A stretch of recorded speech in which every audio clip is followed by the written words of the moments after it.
From the weekend, 3 main injuries. The first one was Willem Alberts, who we took off as part of our head injury assessment protocol, which is the new protocol that the IRB's instituted to determine if a player is concussed. He took a knock to his head. He was complaining a little bit of dizziness, and we took him off for the assessment and made the confirmation that he was actually concussed, and that's why we didn't put him back on the field. He's doing well at the moment. He's asymptomatic. We've got a standard return to play protocol that he needs to complete before we can clear him to play on the weekend. So he's busy with that process at the moment, and we'll make a decision on his availability later in the week if he gets through that protocol. The other 2 players was Flip van der Merwe. Right in the last couple of minutes of the game, he actually hyperextended his knee, got tackled and bent his knee backwards. Unfortunately, the scans show today that he's actually ruptured his posterior cruciate ligament, which will rule him out of the game this weekend. We'll be sending him up to a specialist in Pretoria just to determine the appropriate management for him going forward.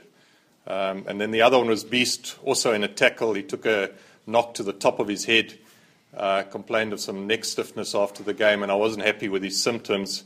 He had a scan today, and unfortunately he's got a cervical disc, so he's got a little disc bulge in his neck. It means he can't play on the weekend.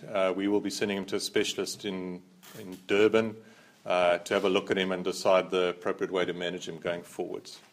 So that was my busy weekend and day today. It really depends. There's 2 ways of managing it. One is conservatively. It's where we just strengthen the muscles around the knee, in which case he'll be out for 4 weeks. The other option is a surgical option, which would leave him out for much longer.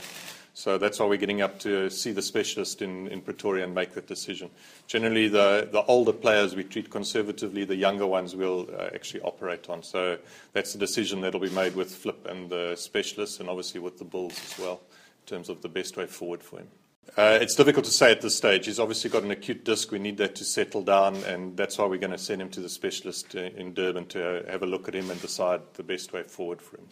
There's no doubt the guys have played a lot of rugby. I mean, Super Rugby is high-intensity rugby. You're playing every week. It's almost like Test match rugby, so they're coming from that straight into this inbound window. So they are playing a lot of rugby. We always knew that would be the case. The schedule is what it is. So we've tried to manage the players as best we can. It's not only about playing on the weekends, but it's also trying to manage their training load. So if we can modify the training load, particularly those players who've played a lot of rugby, we can try and get that load down a little bit. But the schedule is what it is, and we have to adapt to that.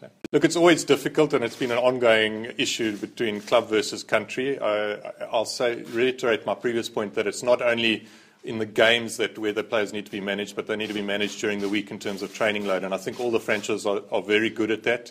They know players who've had heavy workload, particularly in a game or a lot of contact in the game, are managing the guys early in the week, giving them some time off their legs and that sort of thing.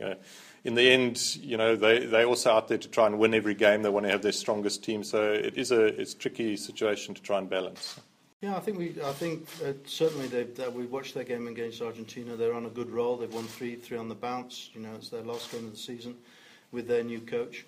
But I think we've got a very proud record against Northern Hemisphere teams over the last 3 years. So this is if we do well on the weekend, I think we will have been unbeaten against Northern Hemisphere teams. So this is obviously what we want to do. I think that they're very much it's a team based on Glasgow and Edinburgh. So obviously they'll use it. The fact is that there's a lot of the 2 teams are coached in a similar way. The defensive coach is actually the defensive coach with Glasgow, so he works with those guys daily. But the similar players are here to what we're here in what we played against in November, and certainly their back 3 is very strong. Hogg, Maitland and Seema are all playing good rugby. If you look, their back 3 is quite a potent threat.